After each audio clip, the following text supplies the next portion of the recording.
Hello बच्चों, welcome to अध्ययनिक्स।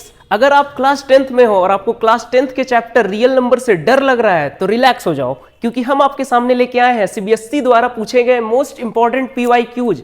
और अगर इस वीडियो को आप कंप्लीटली देख लेते हो तो आपको बहुत हेल्प मिलने वाली है, क्योंकि यहाँ पे हम लोग जो क्वेश्चन डिस्कस करेंगे वो सीबीएसई के प्रीवियस ईयर में पूछे गए हैं। साथ ही इस वीडियो को कंप्लीट देखने के बाद आपको रियल नंबर में पूरा कॉन्फिडेंस आएगा और आपको कोई डाउट नहीं रहेगा। तो चलिए हम यहाँ पे बेसिक से एडवांस तक पूरा डिस्कशन करेंगे। तो चलिए स्टार्ट करते हैं। हमारे सामने पहला क्वेश्चन है, check whether 6 to the power n can end with the digit 0 for any natural number n। हमको ये चेक करके बताना है कि 6 टू द पावर n जो होगा उसका जो डिजिट होगा उसके लास्ट में 0 आएगा, जहां पे n जो है वो कोई भी नेचुरल नंबर है। जैसे कि कैसे, जैसे हम 10 लिखते हैं, 10 लिख रहे हैं तो हमको ये दिख रहा है ना कि यूनिट प्लेस पे यहाँ 0 है, या फिर 100 लिख रहे हैं तो वो एंड किस नंबर से हो रहा है, 0 से, मतलब उसका आखिरी डिजिट क्या है, 0 है। तो वैसे ही चेक करके बताना है कि 6 टू द पावर n के लास्ट में 0 आएगा या नहीं, ये हमको चेक करना है। ये बोल नहीं रहा है कि आएगा, या ये भी नहीं बोल रहा है कि नहीं आएगा, ये बोल रहा है आप चेक करके बताइए कि होगा या नहीं होगा। तो उसके लिए हम क्या करेंगे, उसके लिए आप सबसे पहले देखिए 6 टू द पावर n लिखा है और यहां पे क्या लास्ट में लाना है, 0। डिजिट में क्या आना चाहिए, 0। तो 0 लास्ट में आने के लिए हमको सबसे पहले क्या करना होगा, अगर 0 किसी नंबर के आखिर में आता है तो इसका मतलब वो नंबर जो होता है वो 10 से डिविजिबल होता है, या फिर वो नंबर जो होता है वो 10 का मल्टीपल होता है। जैसे कि फॉर एग्जांपल 10 खुद ही हो गया जिसके आखिरी में 0 आ रहा है।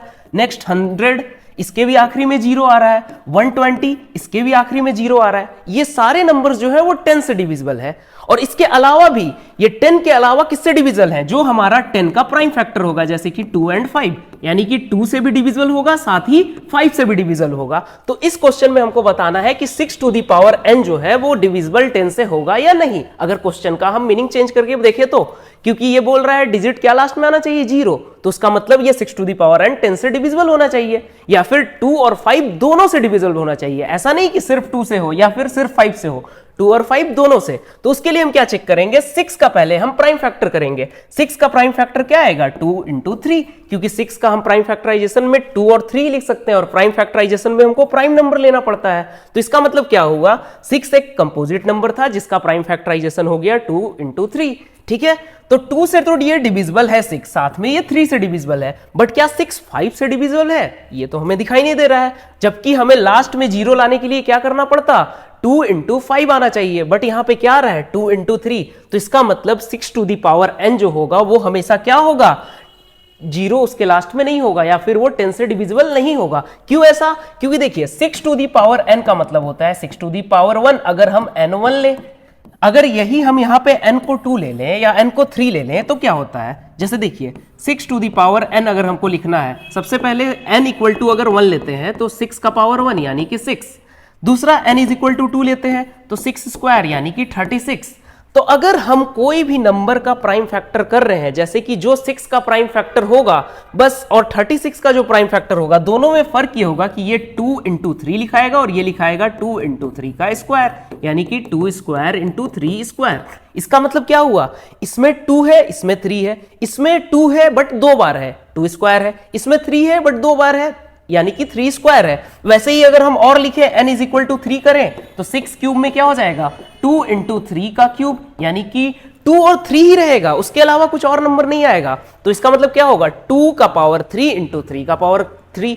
और एक बात ध्यान दीजिएगा, यहां पे जो 5 है वो एक प्राइम नंबर है, और यहां पे जो प्राइम नंबर है वो 2 और 3 ही ओनली आ रहा है। हम जैसे जैसे n का वैल्यू बढ़ा भी देंगे, n का वैल्यू हम 5 या 10 कुछ भी कर देंगे, लेकिन यहां आएगा सिर्फ 2 और 3 प्राइम नंबर। ठीक है, तो अगर 2 और 3 ही प्राइम नंबर सिर्फ आया तो इसका मतलब क्या हुआ, 5 तो कभी भी इसके प्राइम नंबर में नहीं आएगा, n हम कोई भी वैल्यू रख लें। इसलिए हमारे सामने जो नंबर है 6 टू द पावर n वो कभी भी एंड 0 से नहीं होगा। बात समझ में आया, क्योंकि वहां 5 कभी भी नहीं आ रहा है 6 के प्राइम फैक्टर में। ठीक है, तो ये हुआ ये फर्स्ट क्वेश्चन। ठीक है, नेक्स्ट क्वेश्चन में चलते हैं। नेक्स्ट क्वेश्चन है, explain why this number and this number are composite number. यहां पे हमको 2 नंबर दे रखा है और आपको एक्सप्लेन करना है कि ये दोनों नंबर कंपोजिट नंबर है और क्यों कंपोजिट नंबर है। तो अगर हम यहां पे देखना चाहें फर्स्ट नंबर को, फर्स्ट नंबर ये लिखा हुआ है 7 इंटू 11 इंटू 13 प्लस 13। तो इसमें आपको बताना है कि ये कंपोजिट होगा या नहीं होगा। तो कंपोजिट नंबर के लिए एक रूल होता है, हमने फंडामेंटल लॉ ऑफ अर्थमेटिक में ये पढ़ा है कि कोई भी कंपोजिट नंबर प्राइम फैक्टराइजेशन में टूट जाएगा, मतलब उसका प्राइम फैक्टर्स में हम उसको लिख सकते हैं, एक्सप्रेस कर सकते हैं। तो यहां पे अगर कंपोजिट नंबर हमारा होगा तो इसका मतलब यहां पे प्राइम नंबर के फैक्टर्स में हमको लिखना होगा। साथ ही प्राइम नंबर जो होगा, प्राइम नंबर जो होता है उसके सिर्फ दो फैक्टर्स होते हैं, प्राइम नंबर्स के सिर्फ two factors only. Two factors क्या होते हैं? One and itself. बट जो कंपोजिट नंबर होता है, कंपोजिट नंबर का मोर देन टू फैक्टर होता है। कंपोजिट नंबर में more than two factor, more than two factors. इसका मतलब क्या हो गया? More than two factors. तो हमको यहां चेक करके यही बताना है कि इसके मोर देन टू फैक्टर आएंगे। तो कैसे करेंगे? अब देखिए यहां पे अब इसको हम सॉल्व करें फिर ऐड करें, उससे बढ़िया हम क्या करते हैं, 13 को कॉमन ले लेते हैं। तो अगर 13 को कॉमन लेंगे तो अंदर बचेगा 7 इंटू 11 प्लस 1। तो ये क्या जाएगा? 13 इंटू ये 11 इंटू 7 होगा 77 प्लस 1, यानी कि क्या हो गया? 13 इंटू 78। इसको थोड़ा और सिंप्लीफाई कर लो, 78 को अगर और सिंप्लीफाई करें तो 13 इंटू 6 या फिर 13 इंटू 13 इंटू 2 इंटू 3। तो यहां पे आपको क्या बनता हुआ दिखा? यहां पे हमें तीन प्राइम नंबर दिख रहे हैं, एक 2, एक 3 और एक 13। बट प्राइम नंबर में तो दो ही फैक्टर होते हैं, वन एंड इटसेल्फ। बट यहां पे पूरा जो नंबर है उसमें कितने फैक्टर आपको दिखाई दे रहे हैं? 2 है, 3 है, 13 है। उनके अलावा 13 इंटू 2 भी एक फैक्टर होगा, 2 इंटू 3 भी एक फैक्टर होगा। इसका मतलब 13 इंटू 3 भी एक फैक्टर होगा। इसका मतलब क्या हुआ कि ये नंबर जो होगा हर हाल में कंपोजिट नंबर होगा। प्राइम नंबर होने के लिए सिर्फ दो फैक्टर्स होने की जरूरत थी, बट यहां पे कौन सा नंबर है? ये कंपोजिट नंबर। बात समझ में आया? तो ये नंबर क्यों कंपोजिट है? Because it has more than two factors. Okay, next जो नंबर है आपका वो ये है। नेक्स्ट नंबर आपके सामने है 7 into 6 into 5 into 4 into 3 into 2 into 1 plus 5। Same इसमें भी आप क्या करेंगे? जो कॉमन मिल रहा है वो आप कॉमन ले लेंगे। तो अगर हम 5 कॉमन लेते हैं तो अंदर क्या बचेगा? 7 into 6 into 4 into 3 into 2 into 1 plus 1। अगर हम यहां पे जोड़ के बताएं तो यहां पे ये नंबर एक बड़ा सा नंबर है, साथ ही उसमें हमको 1 ऐड करना है। अगर हम यहां पे 5 ले लिए इनटू एक कोई समथिंग बड़ा सा नंबर एक बनेगा। अब वो नंबर कंपोजिट भी हो सकता है, प्राइम भी हो सकता है, उससे कोई मतलब नहीं है, बट 1 तो नहीं आएगा क्योंकि प्राइम नंबर में सिर्फ दो फैक्टर होते हैं, 1 एंड इटसेल्फ। बट यहां पे एक 5 जो है एक अलग से नंबर आ रहा है, एक अलग से प्राइम फैक्टर बन रहा है, साथ ही दूसरा प्राइम फैक्टर भी यहां पे है। तो इसलिए, और दूसरा प्राइम फैक्टर ऐसा नहीं है कि एक ही हो, वो एक से ज्यादा भी हो सकता है। अगर वो सिर्फ प्राइम हो तो भी हमारा दो फैक्टर्स होंगे इसके, लेकिन अगर दो फैक्टर्स यानी कि एक 1 भी तो फैक्टर होगा, इसलिए यहां पे दो फैक्टर से हमेशा ज्यादा होंगे, इसलिए ये क्या होगा? ये हर हाल में कंपोजिट नंबर होगा। ठीक है, बाकी आप इसको सॉल्व करके भी लिख सकते हैं। अगर इसको हम सॉल्व करना चाहें तो 3 2 6, 4 24, 24 6 144, 144 इंटू 7 समथिंग ये आएगा 144 इंटू 7 प्लस 1। तो ये एक तो बड़ा नंबर है, प्राइम नंबर तो वो होने से रहा, तो इसलिए हमारा क्या होगा? ये भी कंपोजिट नंबर होगा। बात समझ में आया? नेक्स्ट क्वेश्चन बोल रहा है P and Q are two distinct prime numbers, then find LCM and SCF of P and Q। यहां पे बोल रहा है कि P और Q जो है वो दो प्राइम नंबर्स हैं, तो आपको बताना है कि LCM और SCF P और Q का क्या होगा। तो सबसे पहले दो प्राइम नंबर दिया हुआ है, एक P और दूसरा Q, दो प्राइम नंबर है। तो आप देख को बताओ कि कोई भी कंपोजिट नंबर को हम प्राइम फैक्टर्स में ब्रेक करते थे, और एलसीएम क्या होता था? अगर प्राइम फैक्टर्स का जो ज्यादा पावर होता था, हाईएस्ट पावर, उसका हम प्रोडक्ट ले लेंगे तो वो एलसीएम कहलाता था, और अगर हम लोएस्ट पावर लेते थे वो एचसीएफ कहलाता था। तो यहां पे P खुद में प्राइम नंबर है और Q खुद में प्राइम नंबर है, तो इसके फर्दर प्राइम फैक्टर्स तो नहीं होंगे। तो इसका मतलब क्या होगा? अगर हमको एलसीएम लेना होगा तो P को हम क्या लिख सकते हैं? P को लिखना होगा P का पावर 1 और Q को लिखना होगा Q का पावर 1। अगर यहाँ पे Q नहीं है तो Q का पावर 0 लिख सकते हैं, यहाँ पे P नहीं है तो P का पावर 0 लिख सकते हैं। तो यहां पे क्या हुआ? अगर आपको एलसीएम लेना होता तो हम बड़ा पावर को चूज करते हैं। तो बड़ा पावर P का 1 है, P का 0 है, तो हमको क्या लिखना होगा? P का पावर 1 इंटू Q का पावर 0 और Q का पावर 1 है तो Q का पावर 1, तो ये आ जाएगा P इंटू Q। तो ये होगा LCM of P and Q। बात समझ में आया? अगर एचसीएफ निकालना होगा तो एचसीएफ में हम छोटा पावर देखते हैं, यहाँ पे P है, यहाँ पे Q का पावर 0 है, यहाँ Q है, यहाँ P का पावर 0 है। दोनों में अगर चेक करें P का पावर 1, P का पावर 0, तो छोटा पावर कौन सा है? P का पावर 0। सेम Q का पावर 0 और Q का पावर 1, छोटा पावर कौन सा है? Q का पावर 0। तो ये हो जाएगा P का पावर 0 1, Q का पावर 0 1, यानी कि 1। तो इस क्वेश्चन में जो एलसीएम आएगा वो आएगा P इंटू Q, और जो एचसीएफ आएगा वो आएगा 1। बात समझ में आया? तो ये हुआ सेकंड क्वेश्चन। नेक्स्ट क्वेश्चन, अब नेक्स्ट क्वेश्चन देखते हैं। नेक्स्ट क्वेश्चन है the ratio of LCM and HCF of the list composite and list prime number is. यहां पे हमको एक रेशियो बताना है। किसका रेशियो बताना है? लिस्ट कंपोजिट नंबर और लिस्ट प्राइम नंबर। तो लिस्ट कंपोजिट नंबर क्या होता है? अगर हम नेचुरल नंबर्स में देखें या फिर इंटीजर्स में देखें तो जो सबसे छोटा कंपोजिट नंबर है नेचुरल नंबर में वो हमारा होता है 4। सबसे छोटा कंपोजिट नंबर क्या होता है? 4, जिसका मोर देन 2 फैक्टर्स हो। और सबसे छोटा प्राइम नंबर क्या होता है? 2, जिसका क्या हो? प्राइम नंबर सबसे छोटा 2 होता है, जिसका फैक्टर सिर्फ 2 हो। और इसका फैक्टर कितना होगा? More than 2। तो आपको क्या बताना है? एलसीएम और एचसीएफ बताना है। तो दो नंबर हमको मिल गए, 4 और 2। एलसीएम और एचसीएफ बता दो। और एलसीएम एचसीएफ बताने के लिए हम प्राइम फैक्टराइजेशन यूज करेंगे। तो 4 का सबसे पहले प्राइम फैक्टराइजेशन होता है 2 स्क्वायर, और 2 का तो 2 का पावर 1 ही होगा। तो अगर एलसीएम लेना है तो हम बड़ा पावर देखते हैं। यहां पे देखिए 2 का पावर 2 है या 2 का पावर 1 है। बड़ा कौन है? 2 का पावर 2। इसका मतलब एलसीएम आएगा 4। और अगर एचसीएफ निकालना है तो ये क्या होगा? जो छोटा पावर है वो लिखते हैं, तो 2 का पावर 1 यानी कि ये आएगा 2। तो आपसे रेशियो पूछा गया था, तो एलसीएम अपॉन एचसीएफ क्या हो जाएगा? रेशियो में 4/2 यानी कि 2, यानी कि 2:1 ये हमारा रिक्वायर्ड रेशियो होगा एलसीएम और एचसीएफ का। बात समझ में आया? Next question. नेक्स्ट क्वेश्चन है the HCF of 2 consecutive positive integer is.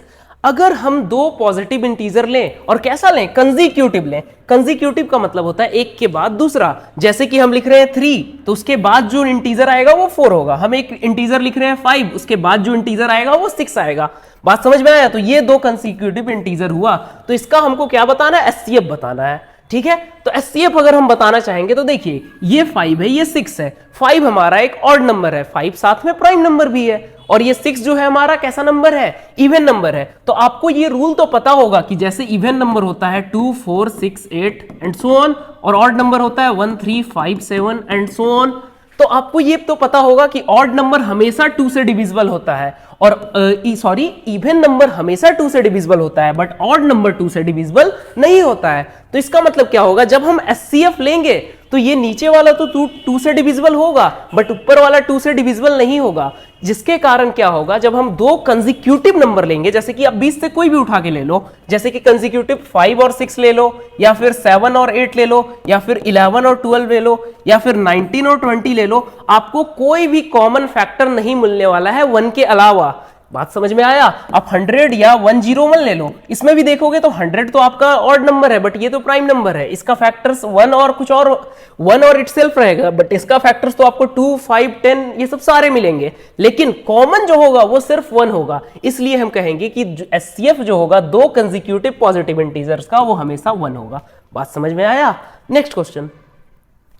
Next question है if 2 positive integers a and b are written as a is equal to x cube y square and b is equal to xy cube. If x and y are prime numbers, then HCF of a and b is a बराबर आपका लिखा हुआ है x cube into y square, और b बराबर लिखा हुआ है x into y cube। तो आपको बताना है कि इसका HCF और LCM क्या होगा। सॉरी एचसीएफ सिर्फ बताना है। तो एचसीएफ में हम क्या देखते हैं? हमेशा स्मॉलेस्ट पावर, क्योंकि ये प्राइम फैक्टराइजेशन ही इसका दिया हुआ है, क्योंकि बोल रखा है आपको क्वेश्चन में कि एक्स एंड वाई क्या है? प्राइम नंबर्स है। तो इसका मतलब क्या होगा? प्राइम फैक्टर्स का हमको बस पावर चेक करना है, और एचसीएफ के लिए हम लोवेस्ट पावर चेक करते हैं, जिसका पावर कम हो। तो एक्स का पावर 3 है, एक्स का पावर 1 है, तो क्या लिखेंगे? एक्स का पावर 1 इंटू वाई का पावर 2 है, वाई का पावर 3 है, तो क्या लिखेंगे? वाई का पावर 2। तो ये हो जाएगा एक्स वाई स्क्वायर। ये इसका एचसीएफ होगा। साथ ही एलसीएम आप कमेंट करके बताओ कि इसका एलसीएम क्या होगा, ये ए और बी का। ठीक है, नेक्स्ट क्वेश्चन है, अब थोड़ा वर्ड प्रॉब्लम पे चलते हैं।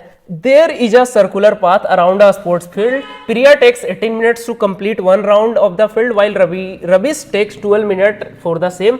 Suppose they both start at the same point at the same time and go in the same direction, after how many minutes will they meet again at the starting point. बोल क्या रहा है कि एक आपका सर्कुलर फील्ड है। कौन सा फील्ड है? सर्कुलर फील्ड है। सर्कुलर फील्ड में दो पर्सन है, एक है प्रिया और साथ ही है रवीश।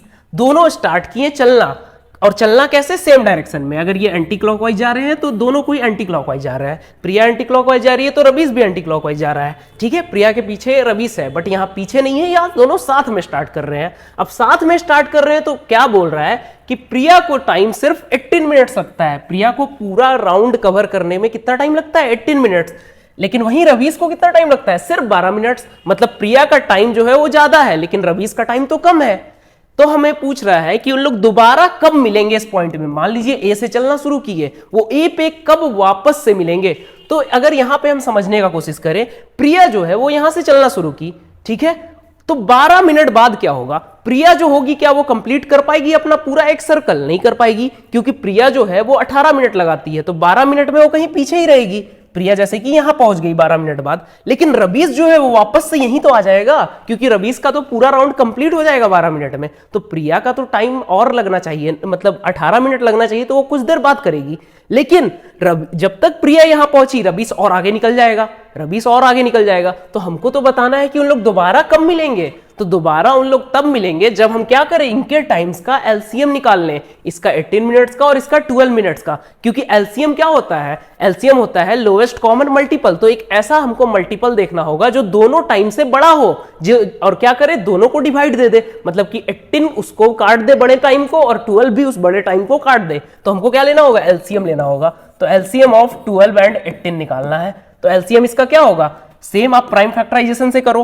12 बराबर लिख सकते हैं 2 इंटू 3, 2 इंटू 2 इंटू 3, तो ये लिख सकते हैं 2 स्क्वायर इंटू 3।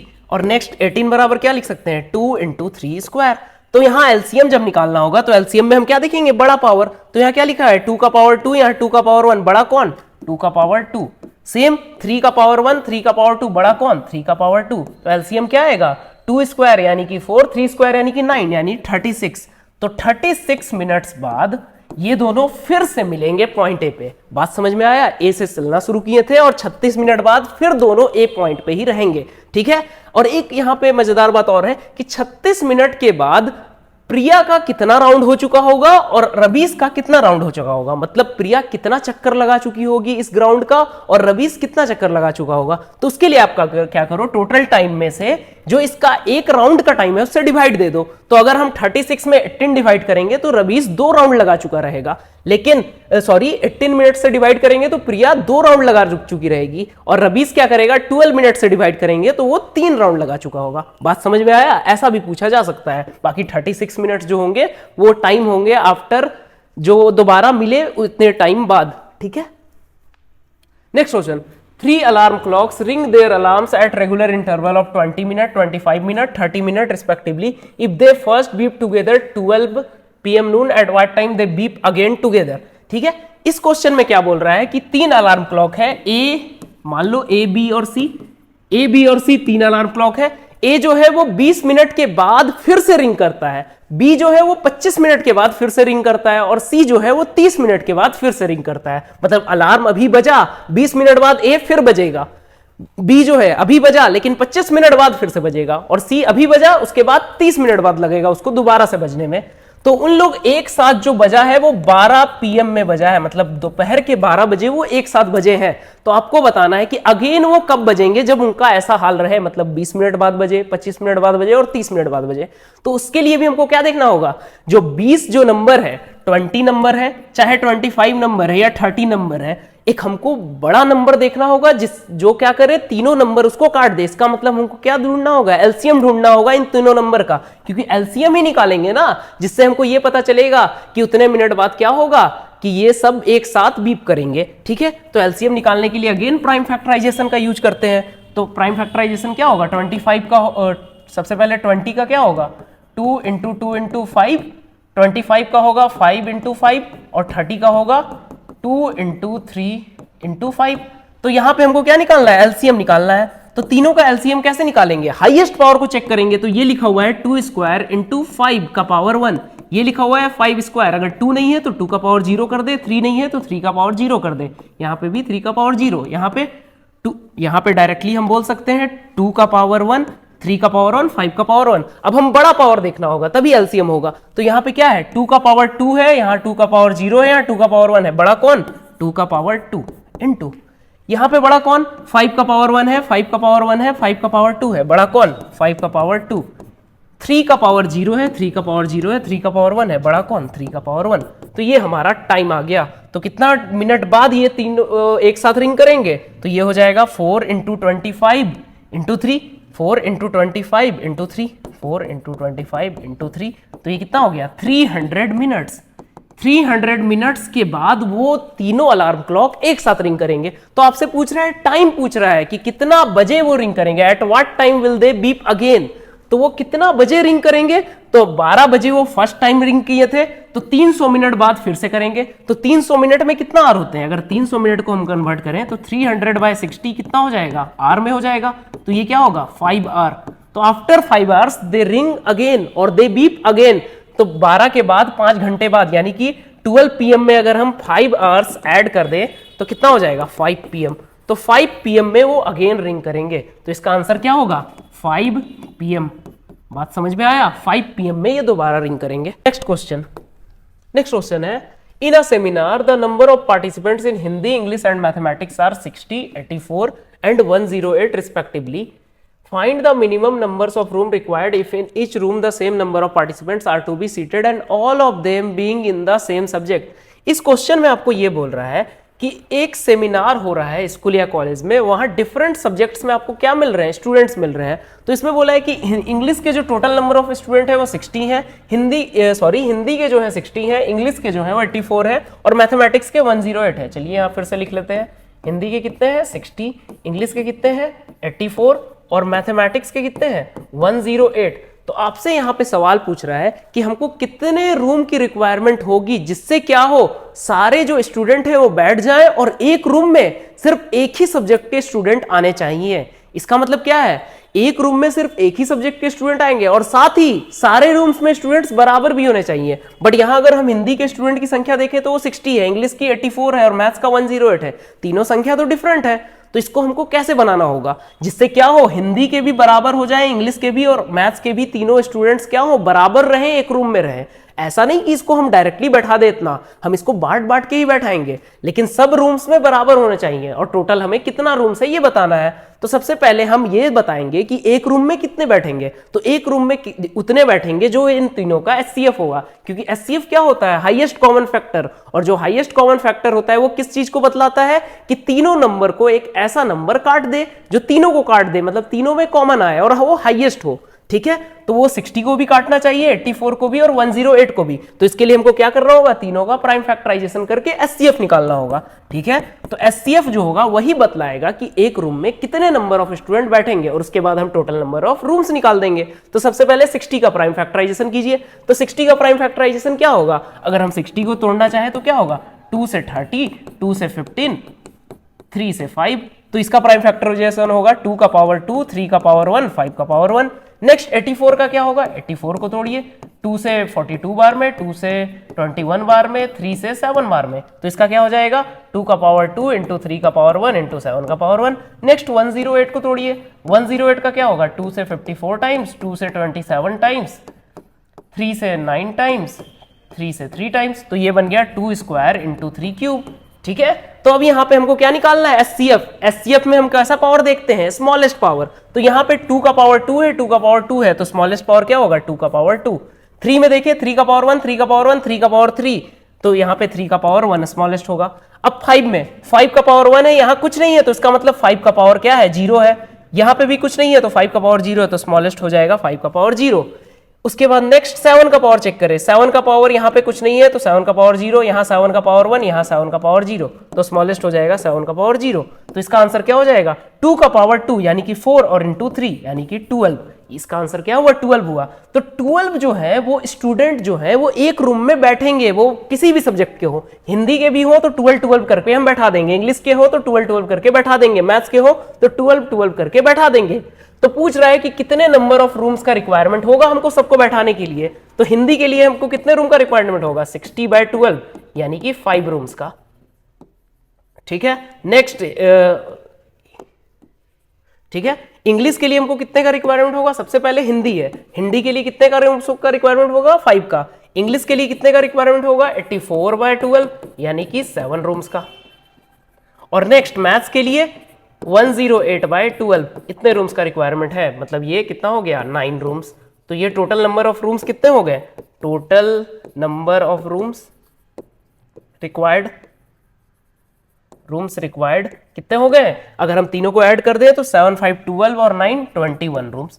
तो ये हमारा minimum numbers of rooms required, ठीक है, यही इसका आंसर हुआ 21। तो इसका आंसर कितना हुआ 21 रूम्स। बात समझ में आया।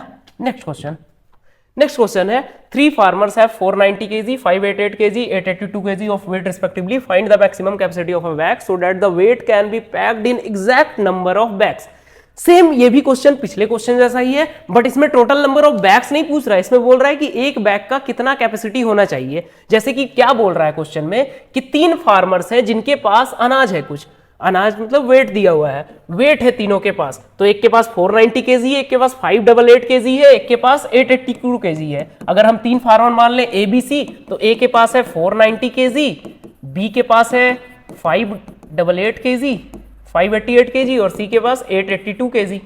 तो बोल रहा है कि इन फार्मर्स को पैक करना है अपने अनाजों को, तो वो पैक कितना कर सकते हैं। अगर हम यहां देखें, एक के पास 490 केजी है, दूसरे के पास 588 है और सी के पास 882 है, और सबको जो पैक करना है वो एग्जैक्ट बैग में पैक करना है। ऐसा नहीं कि कोई बैग आधा भरे, कोई बैग 1/3 भरे, सब बैग्स में बराबर भरेंगे और पूरे भरे जाएंगे। तो इसके लिए भी हमको क्या करना होगा, सेम पिछले क्वेश्चन की तरह एचसीएफ लेना होगा और हमको एक बैग का कैपेसिटी बताना होगा कि एक बैग का कितना कैपेसिटी हो सकता है। तो इसके लिए भी हम क्या करेंगे, एचसीएफ निकालेंगे। क्या निकालना होगा, एचसीएफ ऑफ 492, 588 एंड 882, ठीक है। तो इसका जो एचसीएफ होगा वही एक कैपेसिटी का, एक बैग का मैक्सिमम कैपेसिटी होगा जिसमें फार्मर्स अपने वेट को रख सके। बात समझ में आया। तो इस क्वेश्चन को आप अपने से करना और आंसर को कमेंट में बताना, ठीक है, कमेंट बिलो। तो यही इसका आंसर होगा। नेक्स्ट क्वेश्चन है there are 312, 260 and 156 students in a class 10th, 11th and 12. Buses are to be hired to take these students to a picnic. Find the maximum number of students who can sit in a bus if each bus takes equal number of students. तो इसमें आपको क्या बताना है कि 3 class में अलग अलग स्टूडेंट्स हैं 10, 11, 12 में, और बताना है कि बसेस उनके लिए लिया गया है और एक बस में कितने स्टूडेंट जा पाएंगे अगर एक बस में सिर्फ एक ही क्लास के स्टूडेंट्स बैठे और सारे बसेस में एक ही तरह के स्टूडेंट होंगे। मतलब कि अगर 10th का बैठा है तो सिर्फ 10th का बैठेगा, 11th का बैठा है तो सिर्फ 11th का, और 12th का बैठा है तो सिर्फ 12th का, लेकिन सारे स्टूडेंट्स की संख्या जो होगी वो बराबर होगी। तो ये क्वेश्चन आपके लिए होमवर्क है, ये आप होमवर्क करके बताना। नेक्स्ट क्वेश्चन अब आता है प्रूव दैट √2 इज इरेशनल। अब अभी तक हम लोग जो मेनली क्वेश्चंस कर रहे थे वो एलसीएम और एचसीएफ के बेस्ड पे कर रहे थे, लेकिन अब जो आया है वो इरेशनलिटी के बेसिस पे आया है। इरेशनलिटी में सबसे पहला क्वेश्चन है कि प्रूव करके बताइए कि √2 जो है वो इरेशनल है। तो पहली बात, √2 आप ये जानते हो कि इरेशनल है, बट इसको प्रूव कैसे करना है। प्रूव करने के लिए आपको क्या करना पड़ेगा, जो तरीका है जो हम लोग यूज करेंगे वो क्या होगा। सबसे पहले हम एज्यूम करेंगे, एज्यूम दैट √2 इज रैशनल। हम सबसे पहले क्या एज्यूम करते हैं कि √2 जो है वो रैशनल है। बाद में हमारे साथ कुछ होगा जिससे हमको पता चल जाएगा कि ये रैशनल है, लेकिन सबसे पहले एज्यूम क्या करेंगे कि √2 जो है इरैशनल नहीं रैशनल है। तो उसके लिए हम क्या लिखेंगे, √2 बराबर p/q, क्योंकि रैशनल नंबर जो होता है वो p/q के फॉर्म में होता है, जहां पे p and q are integers. p और q क्या होते हैं, इंटीजर्स होते हैं, ठीक है। And q not equal to 0, q जो है वो 0 के बराबर नहीं होता है। साथ ही यहां पे हमको एक चीज और मानना है, p एंड q आर को प्राइम्स। को प्राइम्स का मतलब है उनके फैक्टर्स जो होंगे वो सिर्फ एक कॉमन होंगे, यानी कि सिर्फ 1 कॉमन फैक्टर होगा, या फिर हम कह सकते हैं दोनों का एचसीएफ जो होगा वो क्या होगा, 1 होगा, ठीक है। को प्राइम्स का यही मतलब है कि उन दोनों का कॉमन फैक्टर सिर्फ 1 हो या फिर उन दोनों का एचसीएफ क्या हो, 1 हो। तो ये हम मान लिए। अब क्या करते हैं, squaring both sides. Squaring both sides, अगर दोनों साइड स्क्वायर करेंगे तो एलएचएस में कितना आ जाएगा, √2 स्क्वायर बराबर p square by q square. तो इधर आ जाएगा 2 is equal to p square by q square, ठीक है। अगर आगे इसको सॉल्व करना चाहे तो 2q स्क्वायर बराबर p स्क्वायर। अब यहां पे आप ध्यान से देखिए, q स्क्वायर बराबर हो जाएगा p स्क्वायर बाई 2, ठीक है। तो यहां तक हम सॉल्व करेंगे, उसके बाद बात आपको ध्यान देने की जरूरत है। यहां पे क्या बोल रहा है, p और q जो था वो इंटीजर था, साथ ही p और q को प्राइम भी था। लेकिन अगर हम यहां चेक करें तो यहां पे चेक करके आपको क्या दिख रहा है, q स्क्वायर बराबर मिल रहा है p स्क्वायर बाई 2। तो इसका मतलब क्या हुआ कि q अगर इंटीजर है और p भी इंटीजर है तो इसका मतलब q का स्क्वायर भी इंटीजर होगा और p का स्क्वायर भी इंटीजर होगा, ठीक है।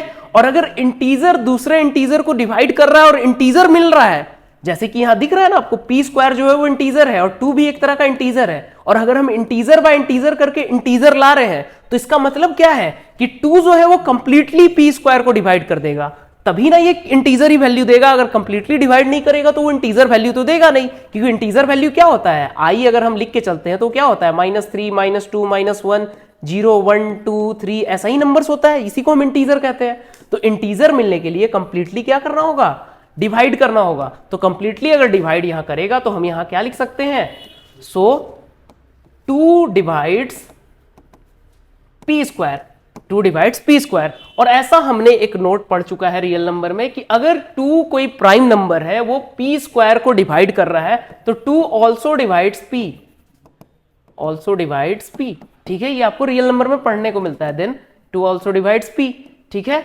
2 क्या करेगा, p को भी डिवाइड करेगा। तो अगर 2 p को डिवाइड दे रहा है, 2 p स्क्वायर को डिवाइड दे रहा है, उसके कारण 2 p को भी डिवाइड दे रहा है, तो इसका मतलब क्या हुआ कि 2 अगर p को डिवाइड कर रहा है तो p को हम 2 का मल्टीपल कह सकते हैं, p को 2 का मल्टीपल कह सकते हैं। और मल्टीपल लिखने का तरीका ये है कि p इज इक्वल टू क्या होगा, 2 के होगा, क्योंकि जो p होगा वो 2 का कुछ ना कुछ मल्टीपल होगा। जैसे कि 2 के टेबल में जो जो चीजें आती हैं उसी को हम 2 के कहेंगे, 2 के क्या होगा, 2 का मल्टीपल होगा। तो अगर p इक्वल टू 2 के हुआ तो हम इस इक्वेशन में ये वैल्यू रख देंगे, तो क्या हो जाएगा, q square is equal to 2k का स्क्वायर बाय 2। अगर इसको सॉल्व करेंगे तो ये आ जाएगा 4k स्क्वायर बाय 2, इसको काट देंगे तो ये बचेगा 2k स्क्वायर। तो अब देखिए सेम तरीके से आ गया, k स्क्वायर बराबर आ गया q square by 2, k square क्या आ गया, 2 स्क्वायर बाय 2। अगर यहाँ p is equal to 2k हमने मल्टीपल लिया है तो k यहाँ पे क्या होता है, इंटीजर, k क्या होता है, इंटीजर होता है, और k स्क्वायर भी इंटीजर होगा। और अगेन q स्क्वायर पहले से इंटीजर था और 2 से हमने डिवाइड दिया, मतलब वो डिवाइड करने के बाद भी इंटीजर दे रहा है। तो सेम इसी तरीके से अगर p स्क्वायर को 2 डिवाइड कर रहा था और इंटीजर आ रहा था तो 2 डिवाइड्स p स्क्वायर लिखा था हमने, तो यहां क्या हम लिखेंगे, 2 डिवाइड्स q स्क्वायर, सो 2 divides q also, 2 divides q also, ठीक है। तो यहां से दोनों जगह से हमको क्या मिला कि 2 जो है वो p को डिवाइड दे रहा है, साथ ही 2 जो है वो q को भी डिवाइड दे रहा है। तो क्या ऐसा पॉसिबल है, क्योंकि देखिए हमने पहले मान के चले थे कि p और q क्या है, को प्राइम है, बट यहां पे क्या हो रहा है, 2 divides p and 2 divides q, both q, ठीक है। ऐसा दोनों चीज हो रहा है, तो ऐसा को प्राइम के केस में तो पॉसिबल नहीं है। तो अगर को प्राइम के केस में ऐसा पॉसिबल नहीं है तो इसका मतलब क्या हुआ कि p और q तो को प्राइम नहीं हुए, साथ ही हम जो पहले से एज्यूम करके चले थे वो हमारा गलत हो गया। जो हम एजम्पशन मान के चले थे कि √2 रैशनल है, वो रैशनल नहीं होगा, ठीक है, क्योंकि ये तो कॉन्ट्राडिक्शन हो गया ना, बट ऐसा तो पॉसिबल नहीं है। But p and q are coprimes, हम ये पहले से माने थे को प्राइम्स, तो इसका मतलब क्या हुआ, दिस contradiction